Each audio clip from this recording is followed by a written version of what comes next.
কি নাম? মুনাফিক। তাদের নামে সূরা আছে না নাই? সূরাতুল মুনাফিকুন। এরা বড্ড ভয়ঙ্কর। মুনাফিকের চেয়ে কাফের ভালো, মুনাফিকের চেয়ে হিন্দু ভালো, মুনাফিকের চেয়ে খ্রিস্টান ভালো। কারণ কেউ যদি কাফের হয় আমরা জানি ও কাফের, ও ইসলামের শত্রু, এটা জানি, ওর ব্যাপারে সচেতন। কিন্তু মুনাফিক, সে বলে মুসলিম কিন্তু ভিতরে ভিতরে মুনাফিক। ঝামেলা আছে না নাই? ভিতরে এক বাইরে আরেক, তার নাম মুনাফিক। ভিতরে এক বাইরে আরেক, তার নাম ডবল স্ট্যান্ডার্ড মেনটেন করে। দুমুখ সাপ, এদিকেও আছে ওদিকেও আছে, এদিকেও যায় ওদিকেও যায়, এদিকেও নাই ওদিকেও নাই। নেহি এদার নেহি ওদার, দারমিয়ান মে সাদার বাদার। আছে না? উপর দিয়ে ফিটফাট, ভিতর দিয়ে সদরঘাট। উপর মে পাক সাফ, আন্দার মে খালাত মালাত। উপরে অনেক পাক সাফ, ভিতরে ঝামেলা। এরা মুনাফিক। যেদিকে বৃষ্টি এদিকে ছাতা ধরে, যখন যার কাছে টাকা পয়সা আছে তারে তেল মারে। আছে না নাই?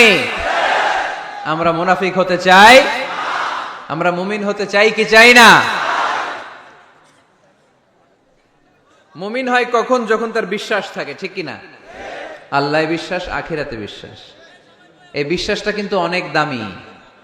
টাকা দিয়ে বিশ্বাস কিনা যায় না। আমরা আল্লাহর উপর বিশ্বাস রাখি, আখিরাতে বিশ্বাস রাখি, নবী রাসূলদের উপর বিশ্বাস রাখি, তাই আমরা মুমিন। বিশ্বাসটা অনেক দামি। ঈমান যার মধ্যে থাকে সে হচ্ছে মুমিন। আমল পড়ে, আগে ঈমান। আগে কি? ঈমান হচ্ছে সংখ্যা, আমল হচ্ছে শূন্য। এখন ঈমান নাই, আপনার আছে শুধু আমল। শূন্য বসাতে বসাতে বসাতে বসাতে নারায়ণগঞ্জ থেকে ঢাকা, এটার কোনো দাম আছে? 2000 শূন্য আপনি পাইছেন। 2000 ফলাফল কি? শূন্য। কারণ ঈমান নাই, সংখ্যা নাই। এবার আপনার ঈমান আছে, পেলেন একটা সংখ্যা 1, তারপর আমল করতে শুরু করলেন, পেলেন শূন্য। যাকাত দিলেন, পেলেন শূন্য। হজ করলেন, পেলেন শূন্য। দাম আছে না নাই? একের পরে শূন্য দিলে দাম আছে না? তাহলে আগে লাগবে কি? ঈমান। ঈমান মানে বিশ্বাস। বিশ্বাসটা খুব দামি। এই বিশ্বাস যেন নষ্ট না হয়, বিশ্বাসে যেন আঘাত না আসে। বিশ্বাসটা কত দামি জিনিস দেখেন। বন্ধু বন্ধুর মধ্যে যদি বিশ্বাস না থাকে, বন্ধুত্ব টেকে? কথা বলেন। স্বামী যদি স্ত্রীরে বিশ্বাস না করে, সম্পর্ক টিকে? কথা বলেন। বিশ্বাস অনেক দামি জিনিস। দেখবেন বাবা যখন তার ছোট্ট মেয়েটাকে কোলে তুলে উপরে এরকম ছুঁড়ে মারে, ছোট্ট মেয়েটা খিলখিল করে হাসে। যদি নিচে পড়ে যায় ভর্তা হয়ে যাবে, তারপরেও হাসে। কারণ মেয়েটার বাবার উপর বিশ্বাস আছে, বাবা আমারে ফেলে দিবে না, বাবা ঠিকই আমাকে কোলে তুলে নেবে, ঠিক কিনা? মেয়েটার বাবার প্রতি অগাধ বিশ্বাস। ঢাকা থেকে একজন গ্রিন লাইনের বাসে উঠছে, টিকিট কাটছে কক্সবাজারের। গ্রিন লাইনের বাসের নাম শুনছেন তো না? কক্সবাজার যাবে। ব্যাগ ট্যাগ নিয়ে বাসে উঠেই দেখবেন অনেক হাই প্রোফাইলের লোকেরা ল্যাপটপ নিয়ে, টাকা পয়সা নিয়ে বাসের উপরে ব্যাগ রেখে আরামসে ঘুম দিচ্ছে। বাইরে প্রচন্ড বৃষ্টি, তার কোনো টেনশন নাই। সে যদি টেনশন করতো তাহলে ঘুমাইতে পারতো? তাহলে তো তাকায় থাকা লাগতো এরকম, দেখি তো বাসওয়ালা কই যায়। কক্সবাজারের টিকিট কাটছি, সকালবেলা উঠে যদি দেখি কক্সবাজার না নিয়ে যশোর চলে গেছে, ভেজাল আছে না? তার মোটেও টেনশন নাই, কারণ গ্রিন লাইন কোম্পানির প্রতি এই ক্লায়েন্টের অনেক বিশ্বাস। আমি আরামসে চাদর গায়ে দিয়ে একটা ঘুম দিব, সকালে ঠিকই এই গ্রিন লাইনের বাস আমাকে কক্সবাজার নামিয়ে দিবে। চিল্লায় বলেন ঠিক কিনা? তার মানে বিশ্বাসটা অনেক জরুরি। বিশ্বাসে মিলায় বস্তু, তর্কে বহুদূর। এজন্য আমরা বিশ্বাসী হতে চাই। আমরা কি হতে চাই?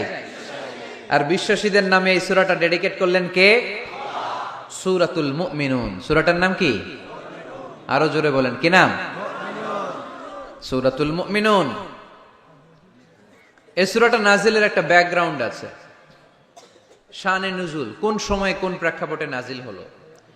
এটা শুনলে সূরার তাফসীর বুঝতে আমাদের সুবিধা হবে। আল্লাহ রাসূল সাল্লাল্লাহু আলাইহি ওয়াসাল্লাম সাহাবাদেরকে নিয়ে বসা। হঠাৎ করে ওমরে ফারুক মৌমাছির আওয়াজ শুনতে পেলেন, ভন ভন ভন ভন আওয়াজ। হাদিসটা এসেছে মুসনাদ ইবনে আহমদ ইবনে হাম্বালে, সুনানি তিরমিজিতে। ভন ভন মৌমাছির যখন আওয়াজ, ওমরে ফারুক মৌমাছি খুঁজতে আরম্ভ করলেন, কিন্তু কোনো মৌমাছি উনি খুঁজে পান না। তখন উনি বুঝতে পেলেন আসলে এটা মৌমাছি না, এখনই আল্লাহ রাসূল সাল্লাল্লাহু আলাইহি ওয়াসাল্লামের উপর কোরআনের আয়াত নাজিল করতেছে কে? অনেকগুলো পদ্ধতিতে আল্লাহ রাসূল সাল্লাল্লাহু আলাইহি ওয়াসাল্লামের কাছে কোরআন এসেছে। আমরা তো মাগনা মাগনা কোরআন পাইছি, সুন্দর করে এমদাদিয়া কোম্পানি ছাপাই দিছে, আব্বা কিনা বাসায় নিয়ে আসছে, এবার আমি রমজান মাসে কোরআনের খতম দেই। আহা, আল্লাহ রাসূল সাল্লাল্লাহু আলাইহি ওয়াসাল্লাম কি এত সহজে কোরআন পেয়েছে? না, অনেক কষ্ট করে তিনি কোরআন রিসিভ করতেন। মিসলা সালসালাতিল জারাস, মাঝে মাঝে ঘন্টার ধ্বনির মতো কোরআন নাজিল হতো। প্রাইমারি স্কুল ছুটি হলে দপ্তরি ঘন্টা বাজায় না, ধাম ধাম বিকট আওয়াজ হয়। এরকম আওয়াজে যখন কোরআন নাজিল হতো, আল্লাহ রাসূল সাল্লাল্লাহু আলাইহি ওয়াসাল্লাম কোরআন রিসিভ করতে যেয়ে ঘেমে যেতেন শীতের রাতে। আজকে একটা শৈত্য প্রবাহ গেছে না, প্রচন্ড শীত। দুপুরবেলা আমার প্রোগ্রাম ছিল কিশোরগঞ্জের, কি নাম, পাকুন্দিয়া। প্রচন্ড শীতে লোকজন কাঁপছিল। আপনাদের তো প্যান্ডেল আছে, ওদের প্যান্ডেলও ছিল না, খোলা ময়দানে লক্ষ লক্ষ মানুষ। তো এই প্রচন্ড শীতের রাতে আম্মা জান আয়েশা রাদিয়াল্লাহু তাআলা আনহা উনি কাঁপতেন, আর এই কোরআন রিসিভ করতে যে বিষ্ণু ইসা ইসলাম ঘামতেন। সুবহানাল্লাহ বলতে পারলেন না? এত কঠিন ছিল ওহি রিসিভ করা। ইন্না সানুলকি আলাইকা কওলান সাকিলা, নবী হে, এই কোরআনের বাণীটা অনেক সাকিল, ভারী। এত ভারী, ওটের উপর বসে থাকা অবস্থায় যখন কোরআন নাজিল হতো, তখন রাসূল সাল্লাল্লাহু আলাইহি ওয়াসাল্লাম যে ওটের উপর বসে আছেন, ওটের পা গুলো জমিনে গেড়ে যেত। ঘোড়ার উপর বসে থাকা অবস্থায় কোরআন নাজিল হলে ঘোড়াটা দাঁড়ানো থেকে বসে যেত। মাঝে মাঝে সাহাবাদের গায়ে হেলান দিয়ে পায়ের মধ্যে মাথা রেখে রাসূল সাল্লাল্লাহু আলাইহি ওয়াসাল্লাম শুয়ে থাকতেন। এক সাহাবীর পায়ে মাথা রেখে আল্লাহ রাসূল সাল্লাল্লাহু আলাইহি ওয়াসাল্লাম শুয়ে আছেন, তিনি টেরই পাচ্ছেন না। হঠাৎ করে কোরআনের আয়াত নাজিল হতে লাগলো। সাহাবী বললেন, হঠাৎ করে আমি টের পেলাম বিশ্বনবীর মাথাটা অনেক ভারী হয়ে গেল। আমার মনে হচ্ছে যে রাসূল সাল্লাল্লাহু আলাইহি ওয়াসাল্লামের মাথার ভারে আমার পায়ের হাড্ডি ফেটে খান খান হয়ে যাবে। সুবহানাল্লাহ পড়েন। তো এই কঠিন কোরআন যখন রাসূল সাল্লাল্লাহু আলাইহি ওয়াসাল্লাম রিসিভ করতেন, তিনি ঘেমে যেতেন। আবার মাঝে মাঝে সাইয়েদনা জিবরাইল আলাইহিস সালাম সরাসরি ওনার সূরাতে আসতেন কোরআন নিয়ে। হেরা পর্বতে আর সিদরাতুল মুনতাহায়, এই দুই জায়গায় আল্লাহ রাসূল সাল্লাল্লাহু আলাইহি ওয়াসাল্লাম সাইয়েদনা জিবরাইল আলাইহিস সালামের মূল আকৃতিতে উনাকে দেখতে পেয়েছিলেন। মাঝে মাঝে স্বপ্ন যুগে আসতো এই ওহী। পর্দার আড়াল থেকে মেরাজের রাতে তিনি পেয়েছেন ওহী। মাঝে মাঝে ইউলকা ফি কুলুবি রাসূলিল্লাহ, আল্লাহ রাসূল সাল্লাল্লাহু আলাইহি ওয়াসাল্লামের অন্তরে ওহী ঢেলে দেয়া হতো। আর মাঝে মাঝে মিসলা সাউতিন নাহাল, মৌমাছির ভনভন ভনভন আওয়াজের মতো কোরআন নাজিল করত কে? ভনভন আওয়াজ দেখে ওমরে ফারুক বুঝলেন এটা আসলে মৌমাছি না, কোরআনের আয়াত। কোরআনের আয়াত নাজিল শেষ, আল্লাহ রাসূল সাল্লাল্লাহু আলাইহি ওয়াসাল্লাম চেহারা ঘুরিয়ে সাহাবীদের দিকে মুখ করে বসলেন আর বললেন, এইমাত্র সূরাতুল মুমিনুনের শুরুর দিককার আয়াতগুলো আমার কাছে নাজিল হয়েছে। এখানে আল্লাহ তাআলা মুমিনের 7টি গুণের কথা বলেছে। কয়টি? সবাই বলতে হবে, কয়টি গুণ? আল্লাহ রাসূল বললেন, মান আকামা হুন্না দাখালাল জান্নাহ, এই 7টা গুণ যে মানবে আল্লাহ তাআলা জান্নাতুল ফেরদাউসের মালিক বানায় দিবে। আজকে এই 7টা গুণের ব্যাপারে আমরা জেনে যাব ইনশাআল্লাহ। পড়ি আর জোরে পড়ি ইনশাআল্লাহ। আর যদি আপনাদের কষ্ট হয় ওঠা বসা করবেন না, হাত তুলে দাঁড়িয়ে যাবেন, বলবেন হুজুর কষ্ট হচ্ছে। দুই একজনের কাছ থেকে শুনলেই দোয়া করে বিদায়, সংক্ষেপ করে দিবেন ইনশাআল্লাহ। মাইকের সাউন্ডে আমি প্রাণ পাচ্ছি না। আমি বলতেছি একটু ইকো দিয়ে দেখো প্রাণ পাওয়া যায় কিনা। একটু ইকো দাও তো দেখি, বেশি দিও না, আবার একটু দাও। দুর্বল সাউন্ড, দুর্বল। প্রতি রাতে আমাদেরকে কথা বলতে হয়। সাউন্ড সিস্টেম যদি ডিজিটাল সাউন্ড সিস্টেম না হয়, দুর্বল হয়, আমাদেরকে শাউট করতে হয়। একদিনের জন্য শাউট করে আমার গলা ভাঙলে আমার জীবন ধন্য, সমস্যা নাই। কিন্তু আমার তো একদিন না। নোয়াখালীর লোকেরা কয়, হুজুর আন্নে গো একদিন, আঙ্গ ব্যাগ দিন। মানে আপনাদের একদিন হলো আমাদের ব্যাগ দিন, মানে প্রতিদিন। কি হয়েছে? সাপ কই? বসো বসো। তাহলে মুমিনের কয় গুণ? গলায় আওয়াজ নাই। কয়টা গুণ? এই শেষ পর্যন্ত এরকম আওয়াজ লাগবে আমার। আওয়াজ তোলা যাবে? মাশাআল্লাহ।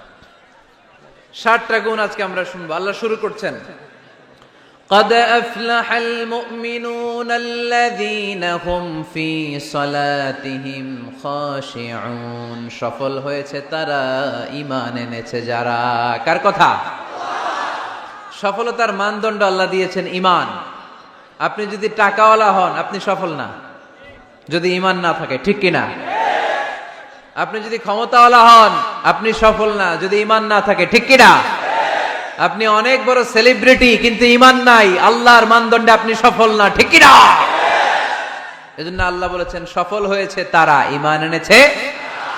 আমি বলবো সফল হয়েছে তারা, আপনারা বলবেন ঈমান এনেছে যারা। আওয়াজ তুলে বলেন সফল হয়েছে কারা?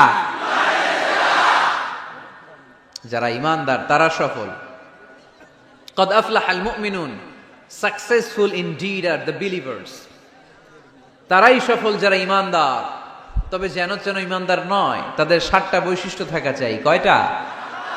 1 নম্বরে আল্লাহ বলছেন আল্লাযীনা হুম ফি সালাতিহিম খাশিউন, তারা যখন সালাতে দাঁড়ায় দিন দুনিয়ার হুঁশ থাকে না, তারা ভীত সন্ত্রস্ত হয়ে আল্লাহর দিকে রুজু হয়ে সালাত আদায় করে।